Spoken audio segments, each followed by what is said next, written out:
Well, as ride-sharing services eclipse yellow taxis in New York City, cab drivers have really fallen on hard times. 5 have even taken their own lives in recent months. Some were paying off debt from buying taxi medallions that cost up to $700,000.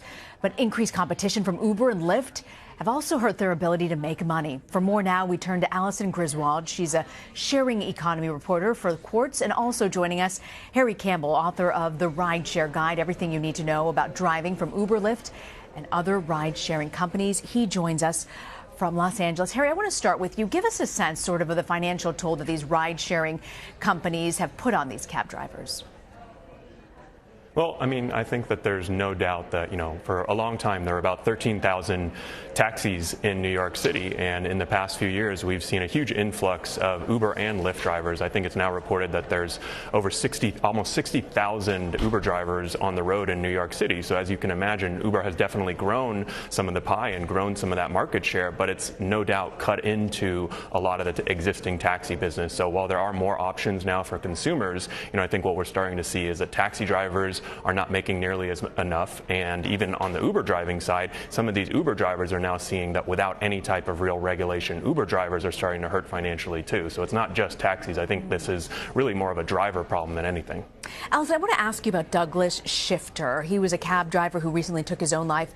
He posted a message on Facebook, and in that message, he really blamed politicians for not looking out for the little guy. Is that a fair criticism? It's a difficult question. I think a lot of drivers feel animosity toward the city because they feel like they had this contract where the value of the taxi medallion appreciated. And so a lot of drivers who had sunk their life savings into that felt like that was their key to a retirement. Give us a sense, Allison, of this medallion system, because I think a lot of people outside of New York might not understand. You might think, well, why don't you just move on to Uber? Why is that so hard for these taxi drivers? Sure. So for years, the New York City government regulated heavily what amount of drivers could be in the city, and the way they did this was through what we call the taxi medallion. So they would allow a certain number of medallions to be in circulation, which basically caps the supply. And when you cap the supply, that means that the demand is going to basically always exceed the supply in a city like New York. Yeah. And that's why those medallions were worth over $1 million before Uber came in. And some of these folks paid that money or are trying to pay off the debt for that medallion.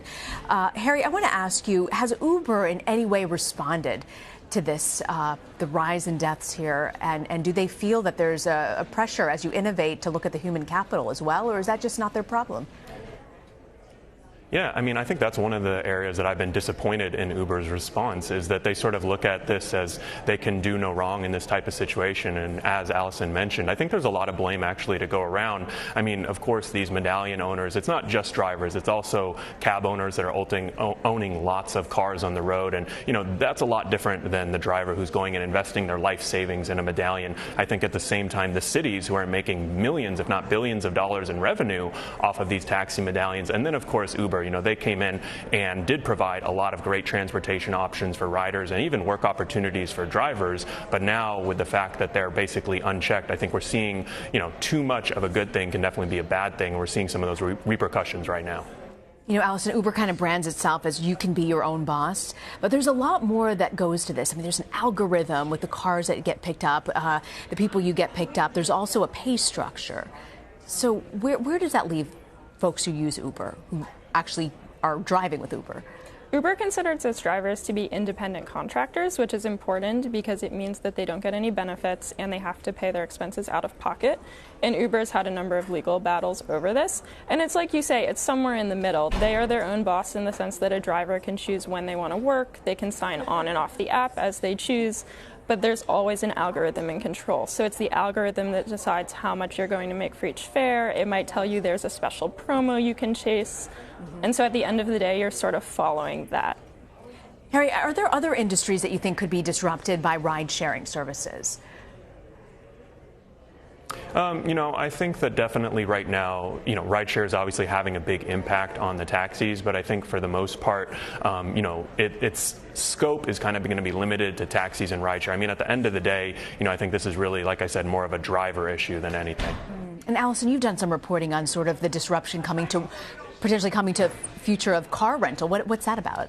It's very interesting. So we think of the taxi industry as the one that's been decimated by Uber, but actually you're starting to see these side effects where people are taking Uber for what they might have traditionally taken a rental car for. So a great example is when Enterprise got started and became really popular in the 90s.